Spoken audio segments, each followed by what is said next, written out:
I was a baby-looking guy, and my mother was so convinced that I wouldn't get into the service that she was willing to drive me to the enlistment office 50 miles away. And my mother didn't drive very well or very often.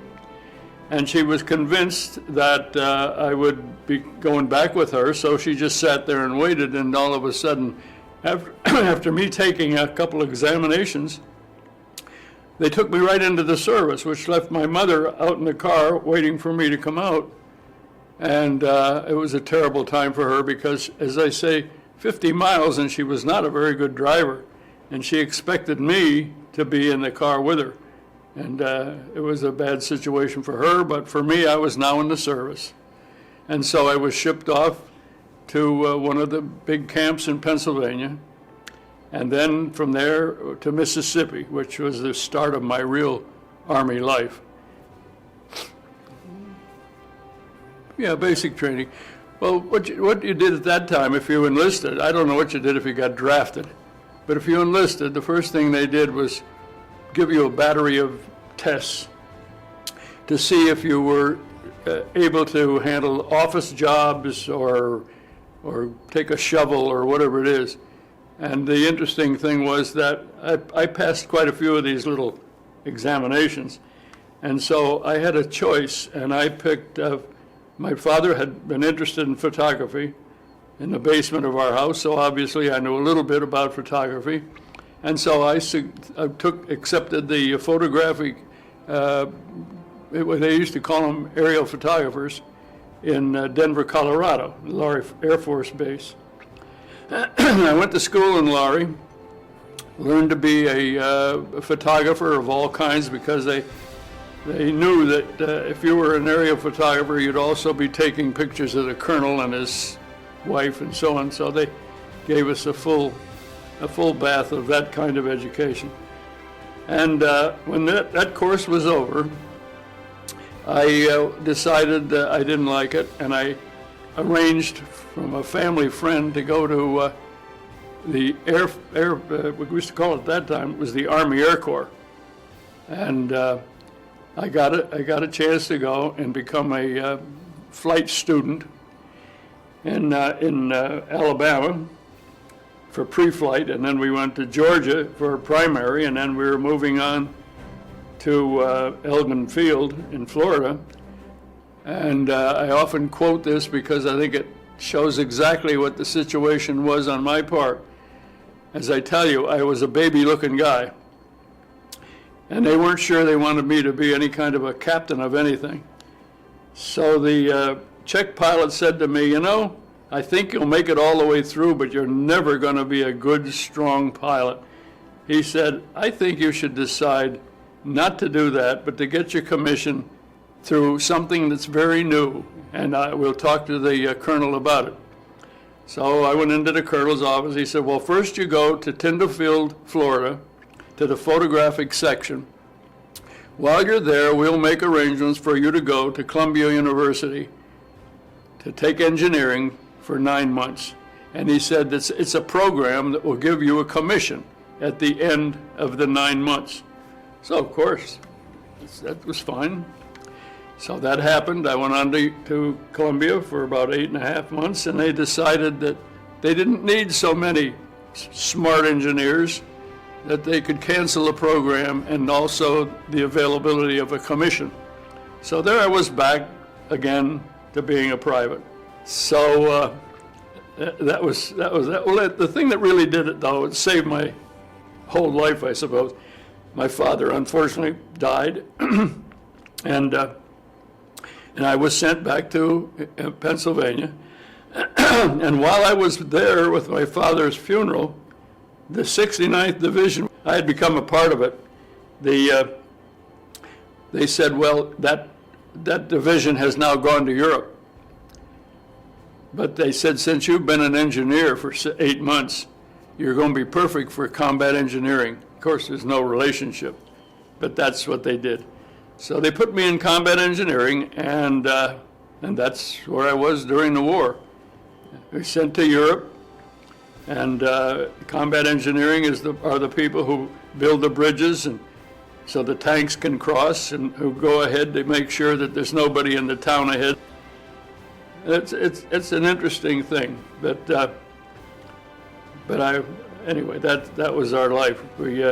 Combat engineering was picking the bombs out of the fields and blowing them, and tearing up beautiful houses and putting them in holes where the bombs had ruined the highway.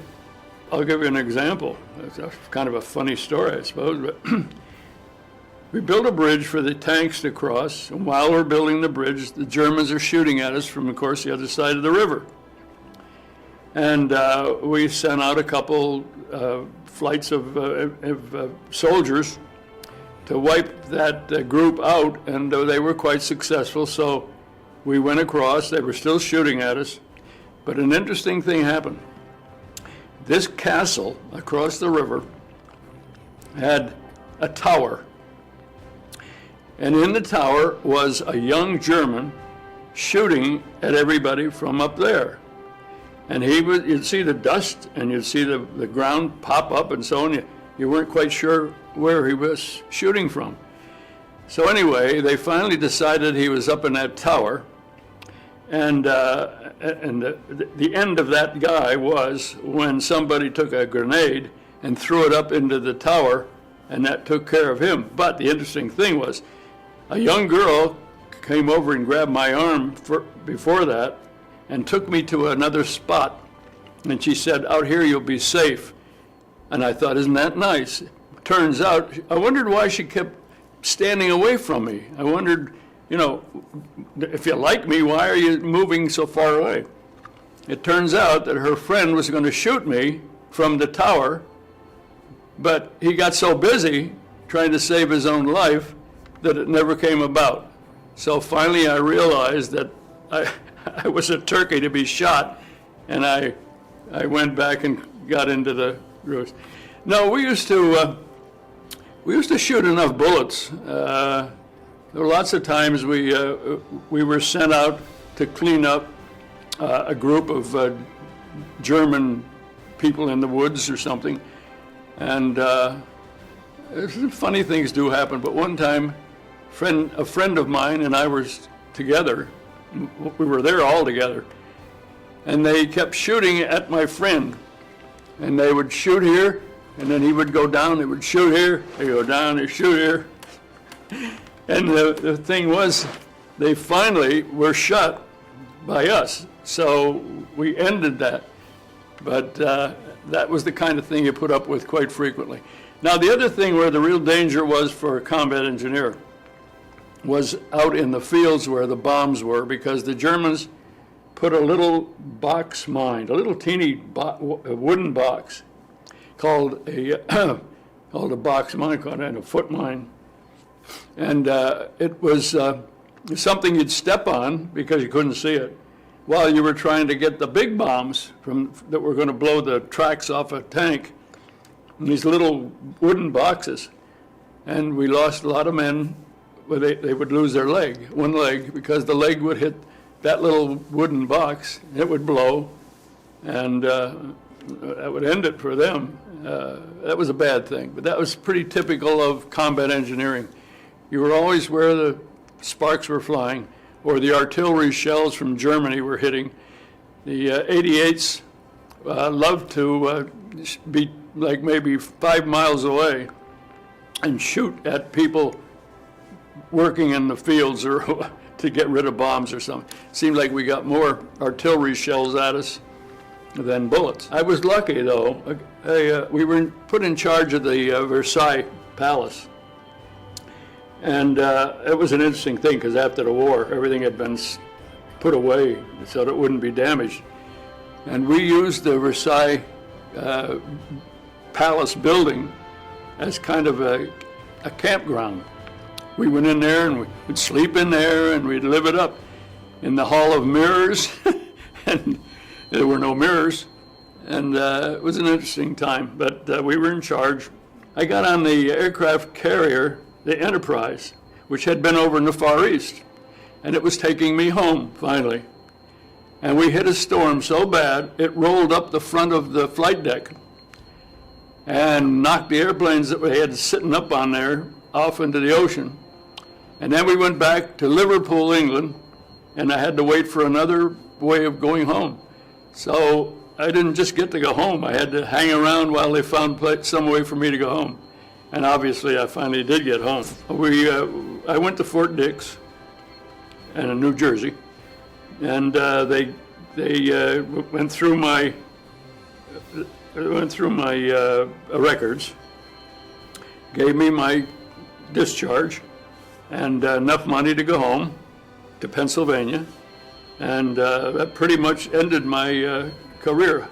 However, they called me and said, "We'd like to have you go to Korea." And I said, "I don't feel too good. I'm kind of sickly lately." and so I didn't have to go.